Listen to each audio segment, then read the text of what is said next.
Hello everyone, I'm Arvin, a software engineer intern from Red Hat's JMC team. Together we also have another intern, Jesse, join us today.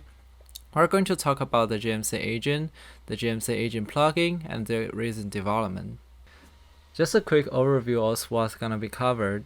So first we have a bit of background on JFR, JMC, and the JMC Agent. As this is an internal presentation, we'll focus mostly on the JMC Agent and its plugin. As for JFR and JMC themselves, you should be rather familiar with.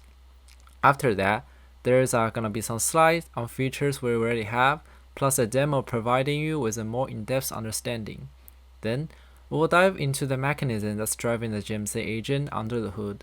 Last but not least, you'll hear about the current limitations and plans we have for the coming days. First, let's take a look at the JDK flight recorder. A production environment profiler, as you already know. It is a hotspot feature introduced in Oracle JDK 7, OpenJDK 11, and which was then backported into OpenJDK 8. It collects all kinds of application runtime characteristics from JVM internals to developer-defined application-level events. The flight recorder is designed with performance as arguably the first priority, making it performing with extremely low overhead both in terms of space and time. Continuing, we have JDK mission control, which is a counterpart of JFR that's frequently used together. Just having the flight recording dump in a binary format is not very useful. JMC acts as an analyzer that consumes a flight recording, processes it, and present it in a human-friendly way. The main feature of JMC can be divided into two parts, one for interacting with the running JVM for tasks like real-time performance monitoring, starting and stopping flight recorders, and the other one for analyzing a flight recording offline for an after-the-fact profiling. Now, you have already known JFR and JMC, so let's take a look at the related technology stack as a whole. The workflow is mainly three parts. First, we start a flight recording. The recording will continue in background alongside with your application, ready to record any information. Second, since having a blank recording is not very useful, we need some sort of mechanism to generate events to be recorded. Lastly, once the recording is stopped, we can dump the recording from the JVM for offline analysis, which is typically done with help of JMC. These are the main tools to be used for different stages of the workflow described on the last slide. For controlling the flight recorder, we, of course, have JMC as well as a built-in command line application, JCMD. Also, the flight recorder exposes a ambient controller which one can interact with using a client that implements the JMX protocol. Additionally, there is JFR for container, which is more complex and deserves its own presentation. For producing the events, we have the standard JDK.jfr API that is available from JDK 9, plus other third-party integrations, and mostly the topic of today, the JMC agent. For analyzing recording, again, we have JMC. Overall, if there is only one thing you can take away from this slide, is that JMC agent adds event to a running recording. So what is JMC agent exactly? In short, it's a bytecode transformer. Such a transformer is loaded alongside with your application and is able to modify your application's bytecode during runtime. So your function is instrumented to create and commit JFR events without you having to explicitly program it to do so. In order to control the JMC agent's behavior, we introduced a declarative configuration in XML syntax. Also, it's unintrusive. That means there is no change to source code required. It leaves a very small footprint, that there is no reflection. Things are processed in a closed world setting with only bytecode manipulation. What's amazing is that all this thing happens at the same time your application is still running as usual. It is painless in the sense you don't need to even shut down the JVM. Now, we're gonna hand over to Jesse to introduce the JMC plugin. What is the JMC Agent plugin? The JMC Agent plugin is used to control JMC agents, and it is currently in active development as a standalone plugin, so it is not yet a part of JMC. With the plugin, you can currently navigate through all steps in the agent lifecycle. So you can start the agent in a local JVM and connect to an agent with JMX. You can upload a new configuration to the connected agent, view live information about the current transforms, edit those configurations with a built-in editor, and manage those predefined configurations with a preset manager. Moving on to design goals. While the JMC agent remains at its early stage of development, like the version number literally starts with 0 point something, a lot of its initial design have been implemented. First, we have a clear, precise, and unambiguous XML configuration syntax, which you will have a chance to see later. Then, we have the goal to generate the optimum bytecode for instrumentation. I said goal because we're not sure if it is optimum at this time, but I think Josh is currently investigating this. Furthermore, the agent can be loaded to an already running JVM, currently with a slight limitation which I'll again talk about later. A ambient controller to control a running agent via JMX checked, and the agent should be safe out of the box. That is, the instrumentation should produce no side effect other than the event-related stuff.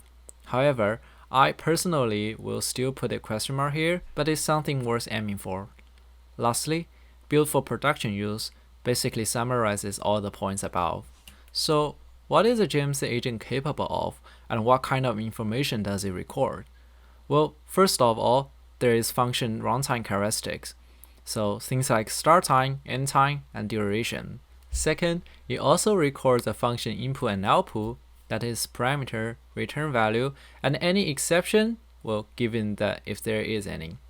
Adding to that, we have event metadata, things like label, description, thread ID, call stack, basically things you'll see in the JDK.jfr API.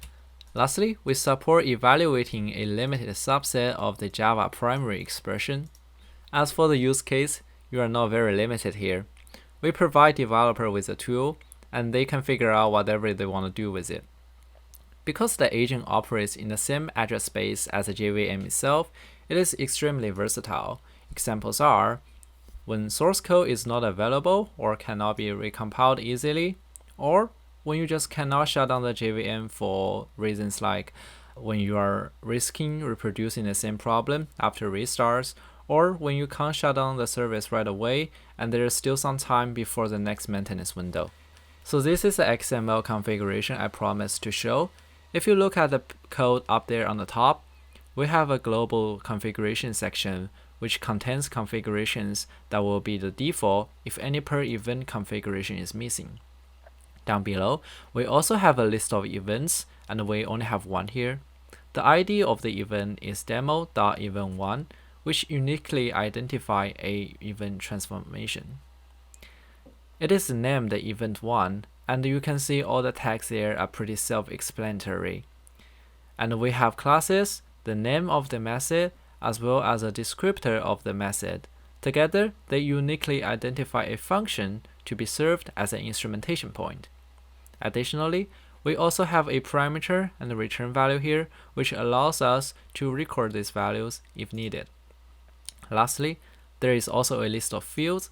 A field is a capturing of expression, so by writing a Java primary expression here, it will be evaluated during runtime, and the result will be recorded into the event as an attribute. Without further ado, let's take a look at a practical example. For this demo, I've written a simple program simulating the dining philosopher's problem. You probably already know this, but it goes like this. The 5 philosophers sitting on a round table, and there is a chopstick between 2 adjacent philosophers. A philosopher does only 2 things, eating and thinking. Eating requires the both left and right chopsticks, and it is dangerous in the sense that these philosophers never talk to each other, which often ends up fighting for chopsticks, that's resources. And on the right, you can see the basic structure of the program. The philosopher class has the eat and think functions which are invoked accordingly, and the chopstick has pickup function parameterized by which philosopher is trying to pick it up, and a timeout, as well as a pull-down function signaling the philosopher is done with a resource. So if you run the program, you will see every time the output is a bit different. There is a degree of randomness due to the scheduling and how long the philosopher wants to eat, but the result is eventual tragedy that all philosophers starve to death. So you want to find out the cause of the deadlock, and it is a serious depletion of resources. Look at the output, you realize that there is just too little information. If only you can get the source code, print out the parameters and object internal states at important time points, the issue will be much easier to debug. But the problem is, for whatever reason, you either unable to modify the source code, it's either a third party or it's a part of mission critical service that cannot be shut down immediately. Thankfully, here comes the JMC agent to save the day. Opening up the JMC with agent plugin loaded, we can see the target JVM shows up in the browser here. Expanding it and double click on the agent plugin, it brings us the Start Agent dialog, which is a wizard that guides you to start the agent. First, we will find a region jar file from the file system, which I have compiled and saved here. Second, optionally, you can provide it with a XML configuration to control the agent's behavior. For this demo, we'll provide such a file later.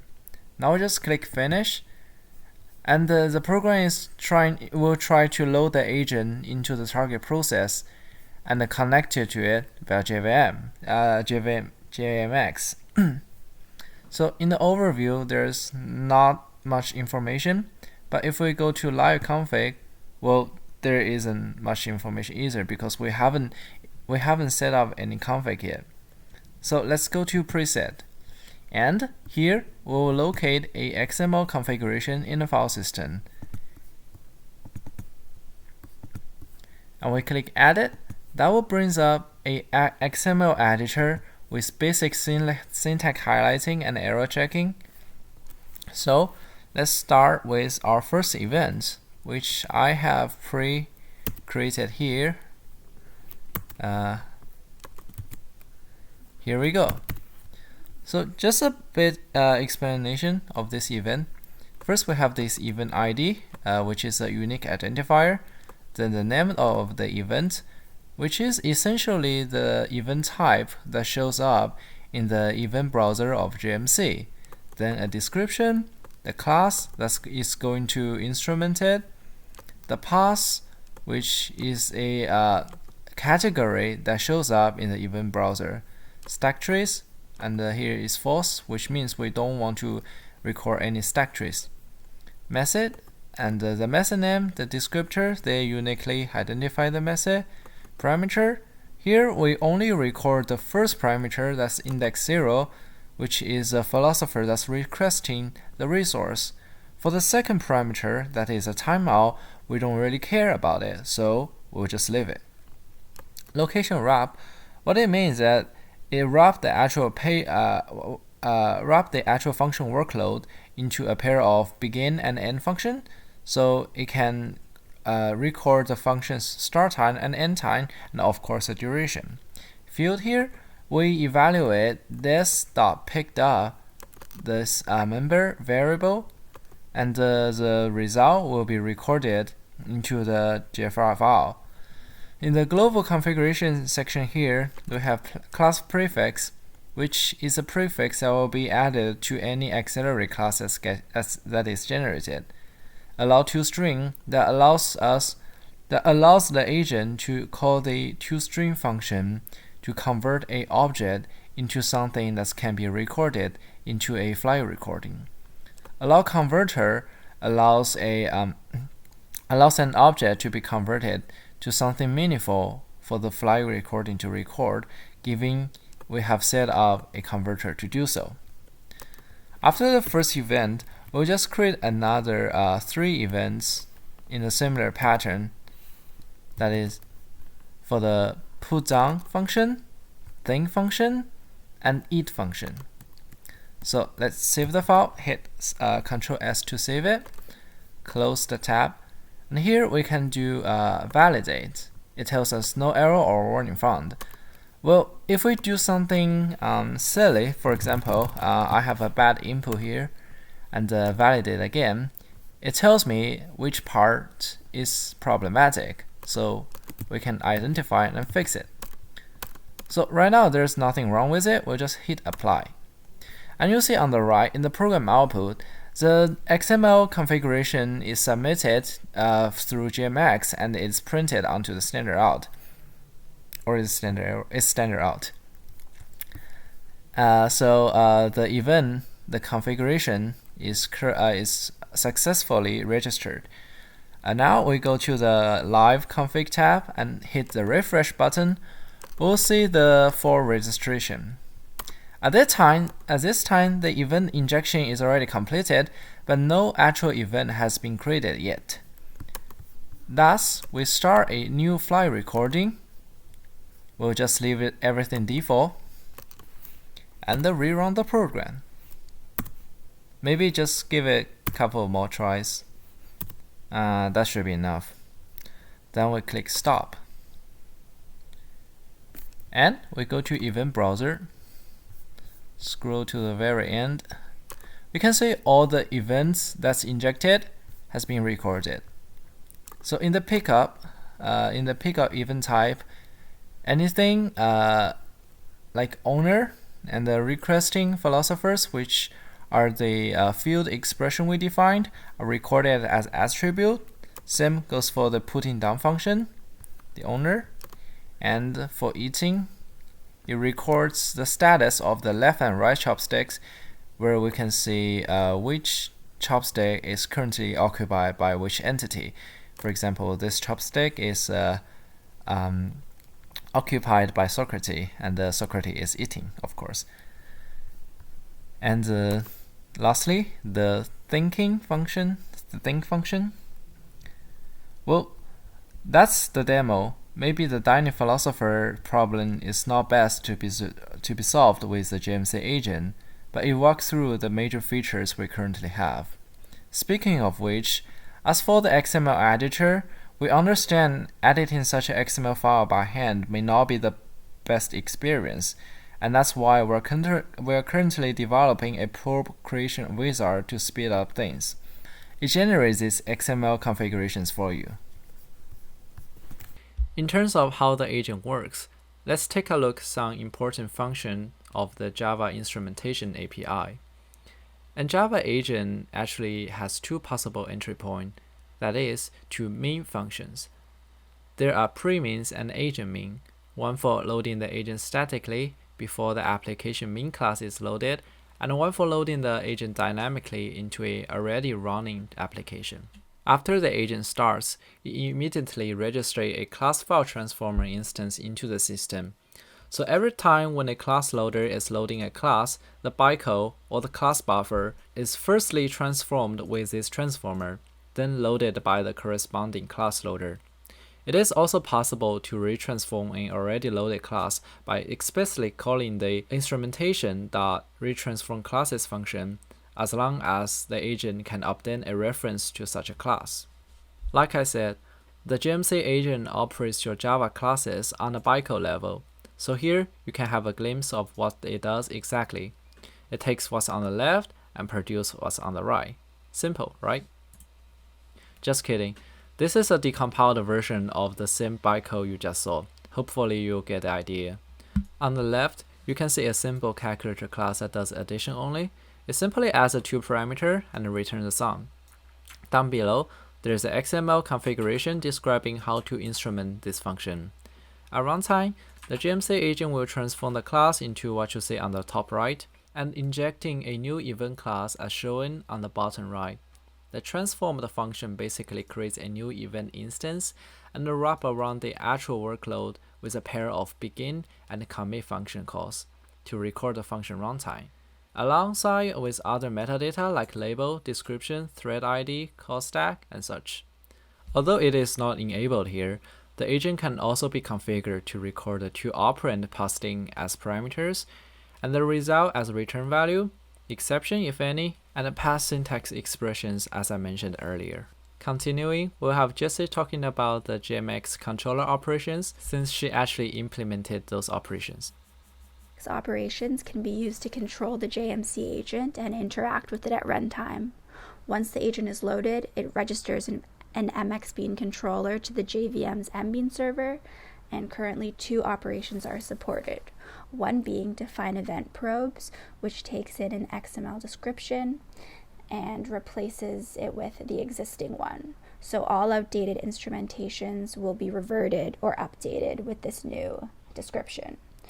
Another operation that's supported is retrieve current transforms, which when called returns an array of JFR transform descriptors, which is a class describing all the information in an event. And if this function is called outside of the namespace of the agent, instead of an array of JFR transform descriptors being returned, an array of composite data is returned instead. As for the limitation of the JMC agent, first, it is unable to work with any synthetic classes, but arguably, this is a non-goal. The difficulty here is that it is often hard to determine the exact name for a generated class, but for most cases, it doesn't make a lot of sense to instrument a generic code anyway. Second, it is unable to access classmates' private field. At least it's not possible for class version that's lower than 55. That is Java 11, since JVM actually introduced the idea of classmates in Java 11.